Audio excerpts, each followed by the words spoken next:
To understand modern Brazil, you first have to look at the scale of it. We're talking about the fifth largest country on Earth. It covers nearly half of South America, holds a massive share of the world's biodiversity, and carries a cultural weight that reaches every corner of the globe. But there's a geographic anomaly hidden in this map. When the Spanish colonial empire dissolved, its territories fractured into over a dozen separate nations.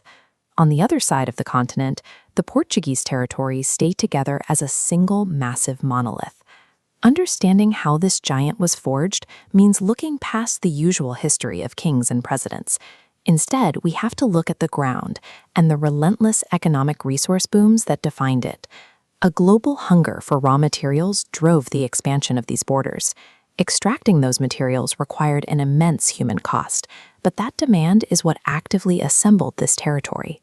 Long before 1500, millions of indigenous people thrived across this vast landscape. When the Portuguese arrived, they prioritized the extraction of pau-brasil, or Brazil wood, to produce red dye. Since the trees grew near the water, the colonists stayed tethered to the coastline.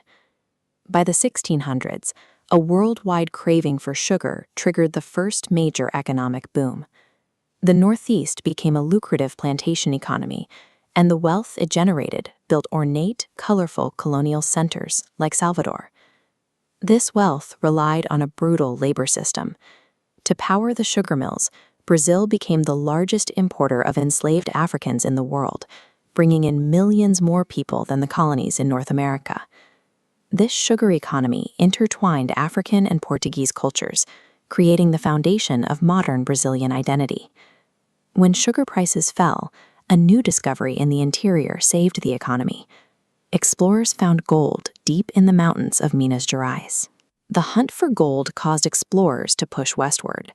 They disregarded the original European treaty lines, which kept the Portuguese near the coast. This gold boom dragged the population into the deep interior, carving out the massive borders Brazil has today.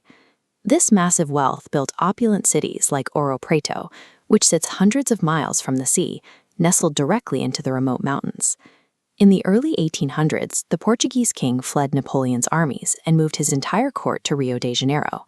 Brazil became a unique, independent empire with a capital that operated as a global hub. This era saw the rise of the coffee boom, affectionately known as Black Gold. But as slavery was finally abolished in the late 1800s, the rapidly expanding plantations faced a massive shortage of labor. The government solved this by recruiting a massive wave of European and Japanese immigrants. Millions of people arrived at the docks to work the fields, bringing new languages and customs with them. The coffee boom funded modern infrastructure, integrated entirely new global cultures, and engineered the diverse demographic that defines the Brazilian population today. By the mid-20th century, the push inland culminated in the construction of Brasilia. Workers built a brand new, modernistic capital in the middle of the Red Earth to signify a new era for the Republic. These cycles built incredible cities, but they also left deep scars. The drive for extraction has created persistent inequality and a critical environmental tension between development and the preservation of the rainforest. Brazil is a nation forged under pressure, boom by boom. Indigenous, African, European, and Asian hands built this country into a truly complex and beautiful giant. Thanks for joining us for this deep dive. If you enjoyed the video, subscribe to The Explainer for more history. And let us know in the comments, which era of Brazil's history do you find the most fascinating? See you in the next one.